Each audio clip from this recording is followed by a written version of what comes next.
RFM, la chronique du jour. La chronique économie sur l'appel du président à plus d'engagement pour le travail.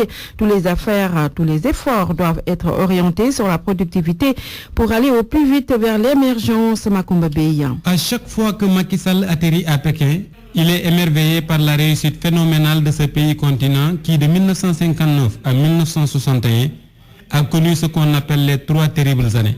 Elle marque la grande famine qui a emporté entre 14 et 26 millions de Chinois. Président d'un pays pauvre, tu te demandes certainement ce qui a été décisif pour ce pays devenu aujourd'hui prêteur de la première puissance économique du monde. Et apparemment, l'unique réponse des Chinois semble être le travail et encore le travail. Donc il faut travailler, beaucoup travailler, vous connaissez la suite, Wad. Beaucoup de gens cependant considèrent qu'ils se tuent à la tâche mais peinent malgré tout à faire bouillir la marmite. C'est ici qu'entre la productivité dans le débat. Au début des années 60, la productivité du Sénégal était égale à celle du Botswana. Aujourd'hui, celle du Botswana est 9 fois supérieure à la nôtre. Au Sénégal, la productivité varie d'un secteur à l'autre.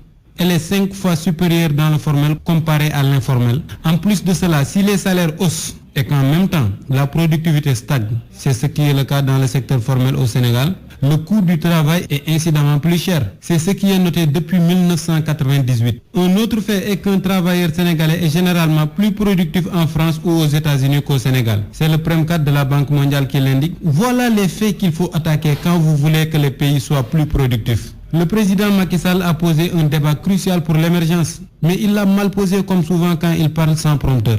La productivité dépend souvent de 2 facteurs, l'environnement du travailleur et la technologie utilisée par l'entreprise. C'est la thèse de l'économiste Daron Acemoglu dans un célèbre papier publié dans le Quarterly Journal of Economics en 2001. L'autre facteur, c'est la qualification du travailleur.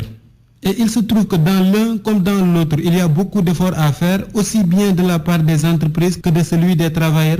L'ancien Premier ministre Idrissa Seck racontait qu'un blanc lui faisait remarquer un jour que nous étions un pays de mendiants, a country of beggars.